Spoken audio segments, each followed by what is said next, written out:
Ya, silakan Pak. Ya. Mari kita berdoa dulu,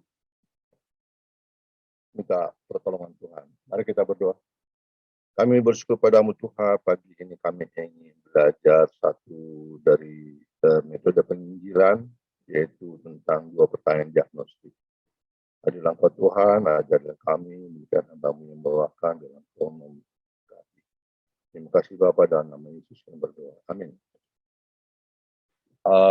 Selamat pagi Bapak Ibu Saudara semua. Cukup terdengar ya. Ya, saya akan sepintas dulu menceritakan tentang gambar ini. Itu adalah penyajian visual namanya. Jadi kalau dilihat di atas ini ada gereja, gambar gereja.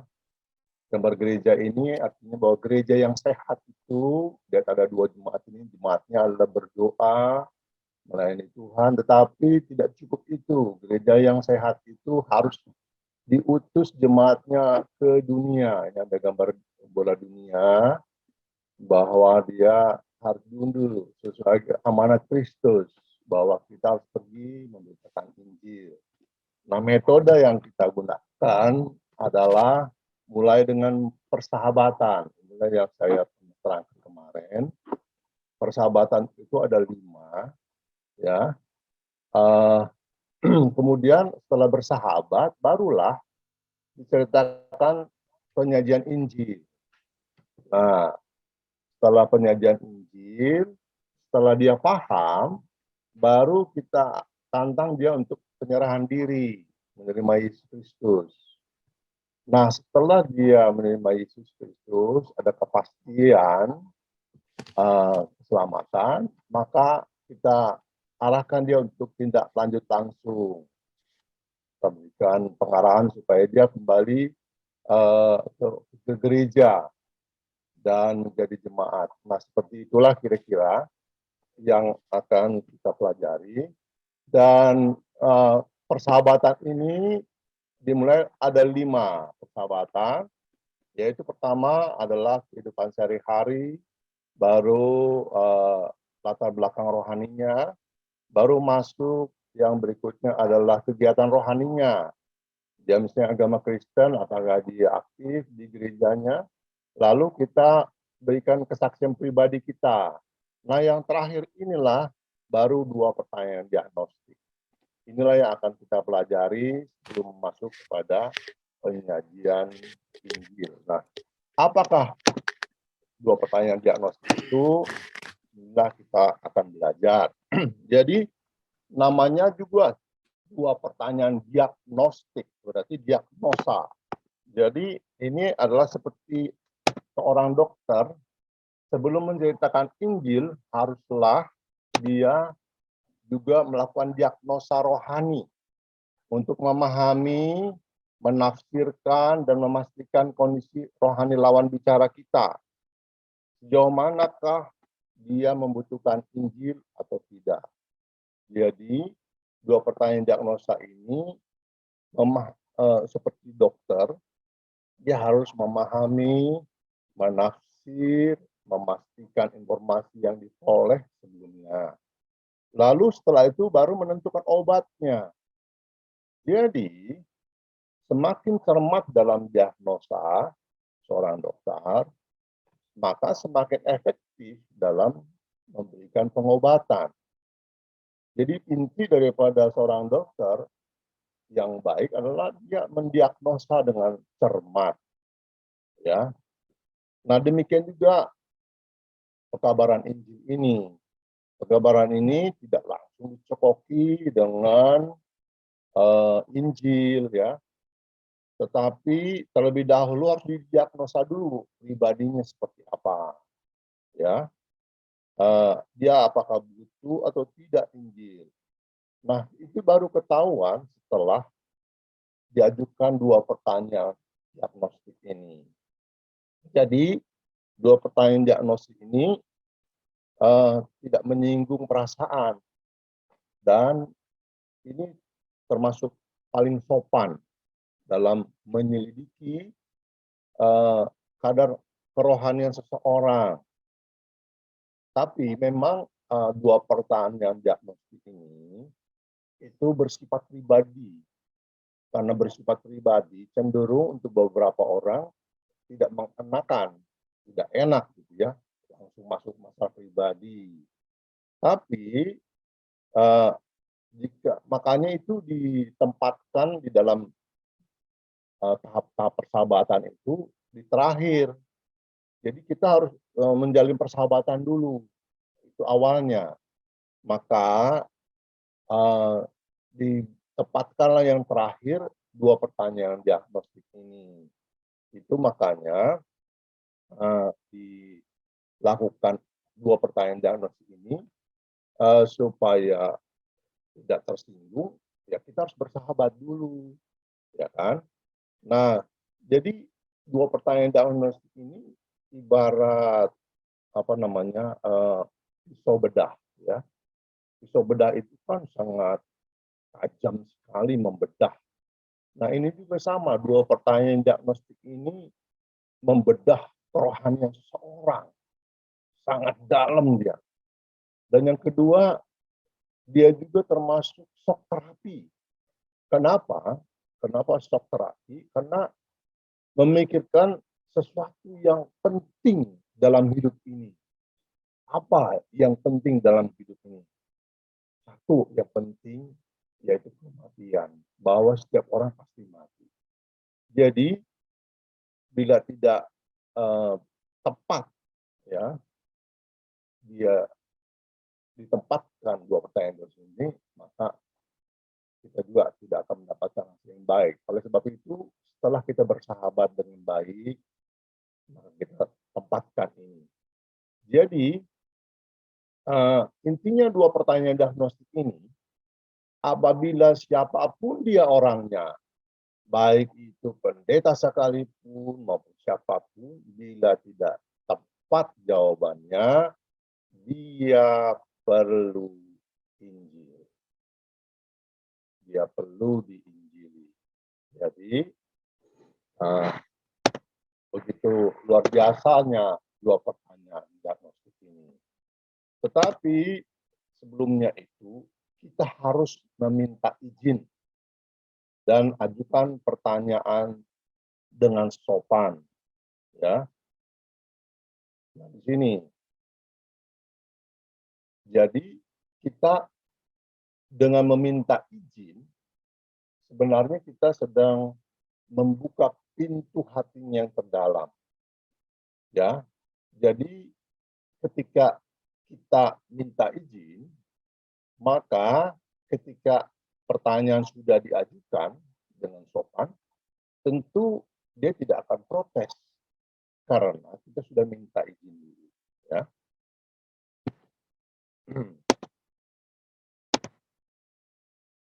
Nah, apa pertanyaan diagnostik itu, ya? Yang pertama adalah pertanyaan berikut ini. Seandainya Anda meninggal dunia hari ini, apakah Anda yakin pasti masuk surga?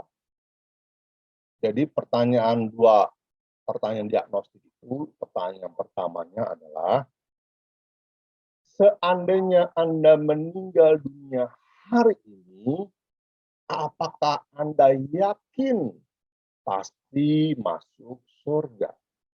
Nah, Bapak Ibu, pertanyaan ini jangan dirubah dengan pertanyaan yang mirip dengan ini.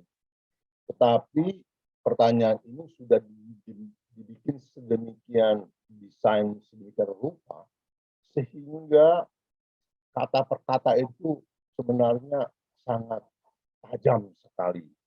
Mari kita perhatikan. Di sini dikatakan, seandainya Anda meninggal dunia hari ini. Kata hari ini itu adalah satu shock terapi.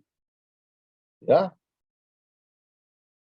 Jadi mau menyatakan bahwa siapapun dia akan meninggal dunia setiap saat.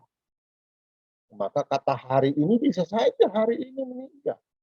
ya. Jadi kata hari ini itu harus ditekankan. Jadi andai kata hari ini itu ibarat seseorang lagi naik mobil kencang, tiba-tiba diingatkan untuk rem. Ingat, hari ini bisa saja saudara mati, ya kan? Nah, kata berikutnya adalah apakah Anda yakin? Udah yakin pasti lagi, ya. Apakah Anda yakin pasti masuk surga?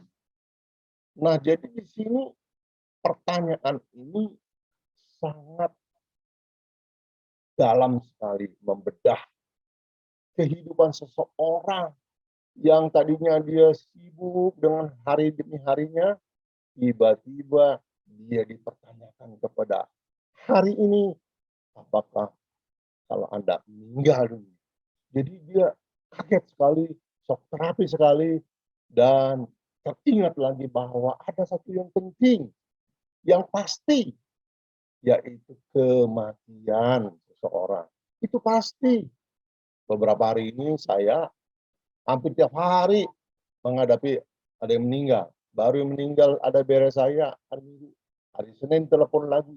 Kita datang pagi. Ada yang meninggal nambur saya. Tiap hari saya datang. Ya, makanya saya beberapa hari ini tidak hadir karena pagi-pagi saya siap-siap untuk datang. Nah, demikian. Jadi artinya bahwa seseorang itu pasti mati. Saudara dan saya pasti meninggal dunia suatu saat. Oleh sebab itu pertanyaan ini sangat menjadi shock terapi, menjadi kejutan bagi seseorang. Mungkin seseorang lagi berpengharapan, waduh saya lagi siapkan rencana ini, rencana itu. Tapi ketika mati ya habislah, berhentilah semua rencananya. Berhentilah di kematian, itulah potensi dari semua potensi tertanam di kuburan. Betul? Semuanya. Jadi apapun ambisi seseorang, tapi kalau sudah mati selesailah semuanya. Nah, itu sebabnya ini penting. Penting bagi kita semua, pada saudara dan saya, bahwa sesuatu saat kita pasti mati. Jadi kembali lagi ke pertanyaan ini. Pertanyaan ini harus lengkap dan benar.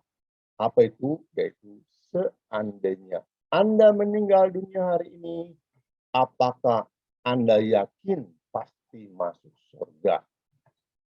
Nah, pertanyaannya ini akan dijawab dalam dua hal. Ya, pertama, ya. Yang kedua, tidak yakin. Cuma dua pertanyaan itu, ya kan? Nah, kalau dibilang, ya, saya yakin, kita beri pujian kepada dia. Wah, bagus, luar biasa Bapak atau Ibu bisa menjawab demikian, punya pemahaman demikian, luar biasa. Lanjutkan ke pertanyaan kedua. Lanjutkan ke pertanyaan kedua. Nah, itu kalau dia menjawab, ya, saya yakin. Tetapi kalau dia bilang, saya tidak yakin, maka kita katakan, nah, ada kabar baik untuk Anda bahwa uh, ada cara bahwa kita ingin masuk surga, bukan? Lalu kita ceritakan bahwa kita juga ingin masuk surga dan saya juga mendapatkan dari tiga teman. Nah, kita buat identitas diri. Artinya saya juga seperti Anda dulu tidak yakin, tetapi setelah saya mendengar dari cerita kawan, maka saya makin yakin pasti masuk surga. Nah, apakah Anda ingin mendengarnya? Tetapi bolehkah saya mengajukan pertanyaan yang kedua? Jadi pertanyaan yang kedua ini harus dipertanyakan, ya. Nah, itu adalah pertanyaan yang pertama. Jadi Bapak Ibu, pertanyaan pertama berhubungan dengan inti keberadaan manusia, yaitu pasti mati. Ya, bahwa setiap manusia, jangan lupa, kita boleh berambisi, kita boleh berencana, tapi bahwa kita pasti mati. Dan semua rencana itu habislah pada saat hari kematian. Nah, yang berikutnya adalah bahwa pertanyaan ini adalah berfungsi sebagai shock terapi untuk menggugah karena tidak terpikirkan sebelumnya dan tidak bermaksud menyinggung. Ya. Jadi shock terapi seperti saya jelaskan tadi ini adalah bahwa kematian itu bisa menimpa siapa saja, ya, dan kapan saja. Walaupun dia punya uang pun, dia pasti akan mati. Ya. Nah, selanjutnya adalah bagaimana pertanyaan yang kedua? Pertanyaan yang kedua adalah, seandainya Anda meninggal dunia pada hari ini dan berdiri di hadapan Allah, dan Allah bertanya kepada Anda, mengapa aku harus mengizinkan engkau masuk surgaku? Jadi Bapak Ibu, pertanyaan ini bukanlah pertanyaan saya, tetapi sebenarnya ini pertanyaan Allah. Ya, harus kita ingat ya. Karena dikatakan, seandainya Anda meninggal dunia pada hari ini dan berdiri di hadapan Allah dan Allah bertanya kepada Anda. Jadi pertanyaannya Allah. Apa pertanyaannya? Mengapa aku harus mengizinkan engkau masuk surgaku? Kata-kata ini juga penting dikatakan dengan tepat. Karena apa? Di sini ada satu kata, mengapa aku harus mengizinkan engkau masuk surgaku. Tidak bisa tidak, Anda harus masuk surgaku. Tidak bisa ditahan lagi, Anda harus masuk. Nah, pertanyaan ini diajukan kepada orang. Seandainya Anda meninggal dunia pada hari ini dan berdiri di hadapan Allah, dan Allah bertanya kepada Anda, mengapa aku harus mengizinkan engkau masuk surgaku? Jadi Bapak Ibu, di sini adalah pertanyaan Allah, ya. Jadi pertanyaan ini adalah tentang apa alasannya dari pertanyaan yang pertama tadi. Kalau dia yakin pasti masuk surga, alasannya apa? Nah, alasan inilah yang kita perlu tahu, apakah dasar iman dia. Apakah dia sungguh-sungguh mengandalkan Yesus saja, atau dia mengandalkan diri sendiri. Ya, jadi di pertanyaan ini akan ada beberapa jawaban. Ya. Jawaban itu bisa saja kemungkinannya saya mempercayai Kristus, atau jawabannya saya berusaha sebaik mungkin, atau juga saya percaya kepada Allah dan berbuat baik.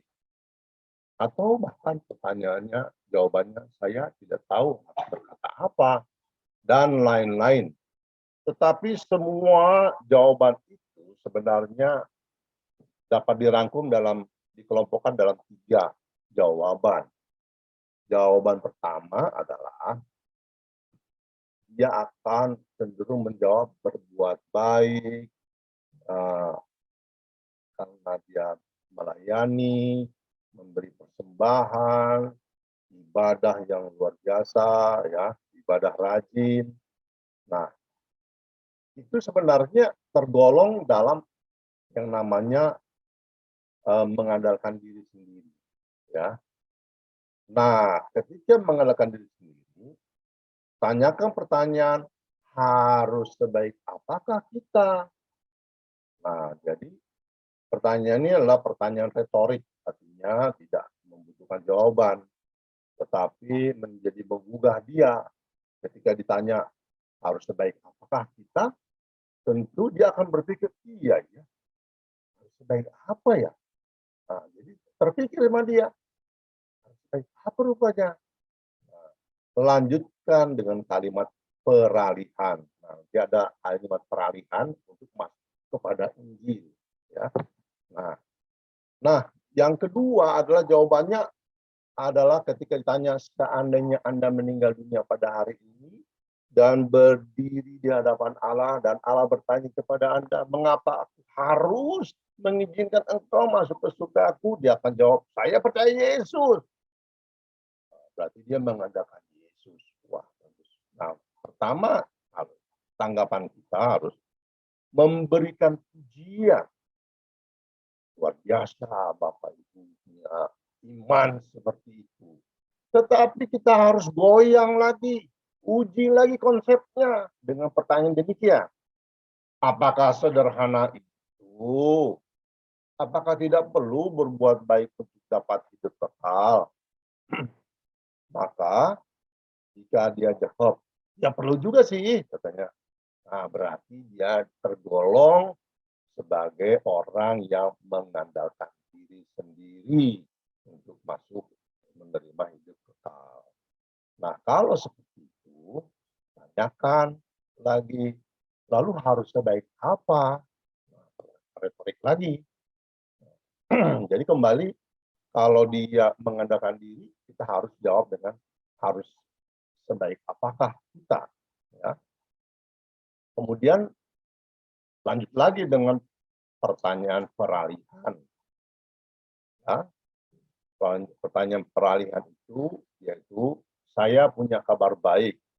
Untuk masuk surga tidak sulit dan serumit yang kita pikirkan. Apakah Anda mau dengar cerita saya? Para masuk kepada Injil. Nah, kalau jawabannya tidak perlu, katanya. Jadi seandainya, apakah perlu dengan perbuatan baik? Saya kira bilang begitu. Kalau dia misalnya jawabannya, saya percaya Yesus. Kalau kita goyang, apakah sederhana itu? Apa tidak perlu berbuat baik? Nah, untuk hidup dapat hidup kekal. Ketika dia jawab, tidak perlu. Berarti sajikan Injil dan muridkan dia. Jika dia tetap teguh bahwa berbuat baik sebagai ucapan syukur, maka berikan pujian dan sharingkan Injil secara lengkap tanpa penyerahan diri. Tanpa penyerahan diri. Sebagai demonstrasi dan peneguhan orang seperti ini adalah calon yang perlu menjadi murid. Ya. Nah, itulah yang penting bagi kita. Nah, seandainya jawabannya adalah ketika ditanya mengapa aku harus mengizinkan engkau masuk ke surgaku, jawabannya tidak tahu. Saya tidak tahu. Nah, mungkin dia nggak mengerti pertanyaannya. Bisa saja dia lagi nggak konsentrasi, atau yang kedua barangkali dia orang yang sudah lanjut usia, yang kurang dengar secara utuh. Maka kita berikan, sederhanakan pertanyaan tadi. Pertanyaan seandainya Anda meninggal dunia pada hari ini dan berdiri di hadapan Allah dan Allah bertanya kepada Anda, mengapa aku harus mengizinkan engkau masuk surgaku, dengan sederhana, dengan katakan demikian. Apakah alasan Tuhan mengizinkan engkau masuk surga? Alasan apa Tuhan mengizinkan Anda masuk surga? Nah, pancing. Orang akan mengatakan kita harus berbuat baik kan, untuk masuk surga. Apakah Anda setuju? Nah, gitu. Nah, jika jawabannya setuju, berarti dia mengandalkan diri sendiri. Tanyakan lagi, harus sebaik apakah kita? Ya. Lanjutkan dengan pertanyaan peralihan. Bila jawabannya tidak setuju, tanyakan konsepnya. Nah, tadi ada katakan, lanjutkan ke kalimat peralihan. Kalimat peralihan itu apa sih?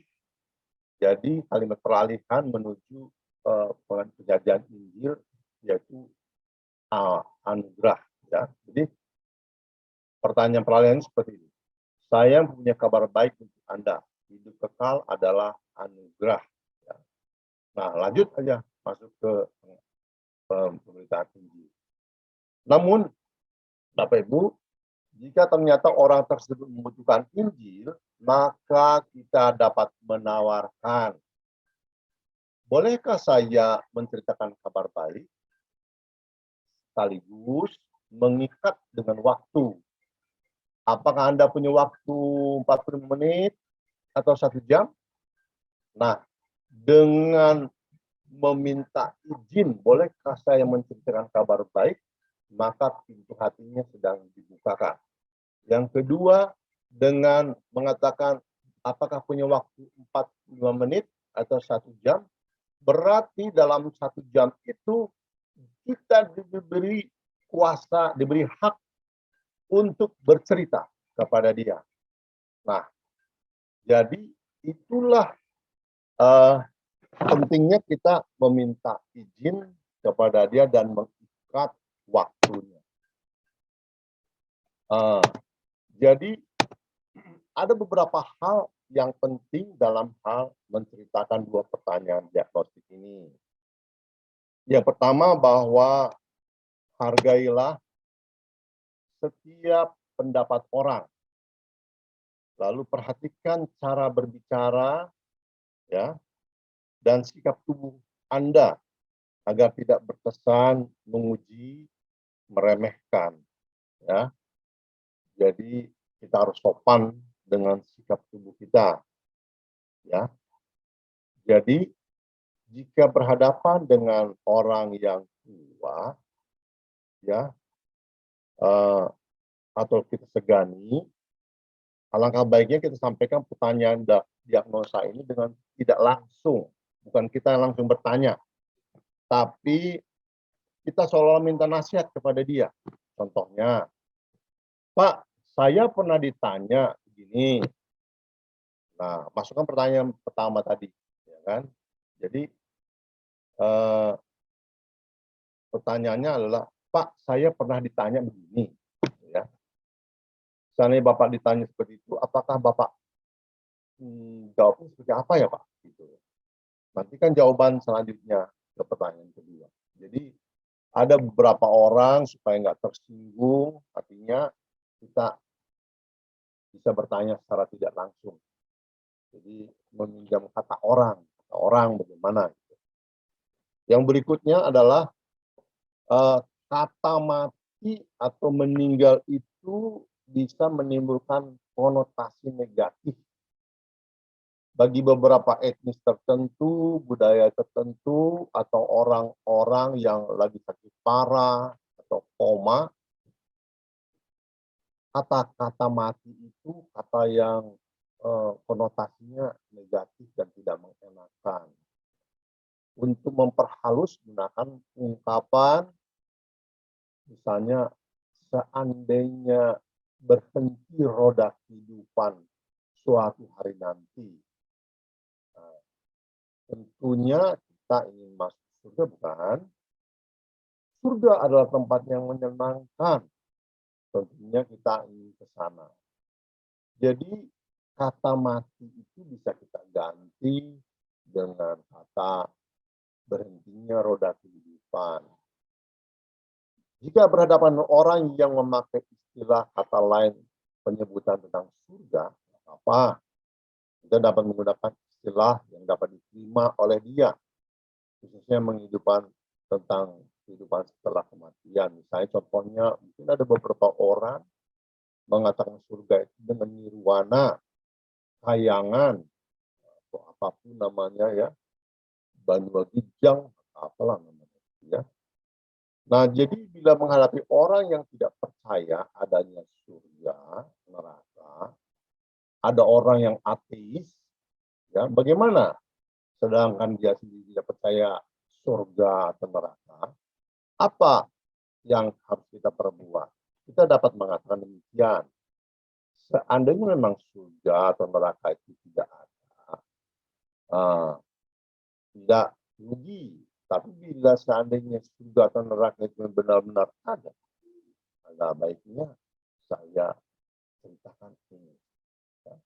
Jadi seperti itulah kira-kira dua pertanyaan diagnostik ini, ya, Bapak Ibu. Itulah intinya daripada dua pertanyaan diagnostik ini menuju kepada penjelasan Injil. Ya. Penjelasan Injil mungkin di tahap berikutnya. Tetapi kembali saya rangkumkan lagi, persahabatan itu terjadi dalam 5 tahap. Pertama kita ketemu orang, kita pertanyakan kehidupan sehari-hari dulu. Kemudian masuk kepada latar belakang rohaninya dengan mengatakan ibadahnya hari Jumat atau hari Minggu, atau apakah ketupat atau kontra hari rayanya. Nah, setelah tahu agamanya apa, masuklah ke lebih dalam lagi.